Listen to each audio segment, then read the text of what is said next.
के आधार पर शब्द पहचाने गए। अब रचना के आधार पर इसको देखते हैं। रचना के आधार पर शब्दों के 3 भेद हैं। पहला भेद कहलाता है रूढ़ शब्द, दूसरा कहलाता है यौगिक शब्द और तीसरा योग रूढ़ शब्द। रूढ़ शब्द क्या होते हैं? रूढ़ वे शब्द हैं जो अपने आप में पूर्ण हो, पूरे हों और दूसरे शब्दों के योग से ना बने हों।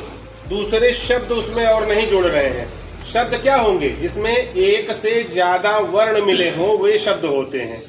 जैसे हम केवल प बोलेंगे तो ये वर्ण है, लेकिन प व न बोल दिया पवन तो ये शब्द है। तो ये शब्द जो रूढ़ शब्द हैं ये अपने आप में पूरे होते हैं, इनमें और किसी शब्द की जरूरत नहीं होती। जैसे गाड़ी, सेना, छोटा, बल, पुस्तक, कुर्सी, मेज आदि, ऐसे जितने भी शब्द अपने आप में अलग अलग हैं ये सभी रूढ़ शब्द हैं। फिर अगला दूसरा जो है यौगिक शब्द।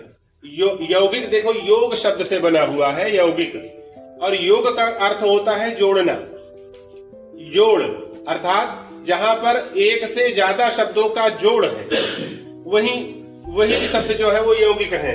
यौगिक शब्द वे शब्द हैं जो किसी रूढ़ शब्द में अन्य शब्द या शब्दांश के लगाने से बनते हैं।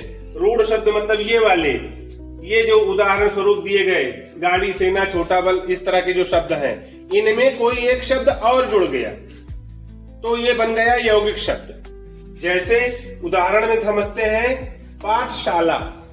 पाठ अपने आप में एक अलग शब्द है, शाला अलग शब्द है, ये दोनों मिल गए तो बन गया पाठशाला। पीतांबर, पीत धन अंबर। पाठशाला यानी वो ऐसा स्थान जहां पर विद्याध्ययन का कार्य हो रहा हो। पीतांबर, पीत का अर्थ हुआ पीला और अंबर का अर्थ हुआ वस्त्र, जिसका वस्त्र पीला हो। फिर इसी तरह बैलगाड़ी, बैल और गाड़ी ये 2 शब्दों से मिलकर के बना घुड़सवार। धर्मशाला, पुस्तकालय आदि, इस तरह के सारे शब्द जिसमें 2 रूढ़ शब्द, कम से कम 2 रूढ़ शब्द मिले तो एक यौगिक शब्द बना। तीसरा जो है योग रूढ़ शब्द। अब यहां समझने वाली बात है, थोड़ा यहां ध्यान लगाना है।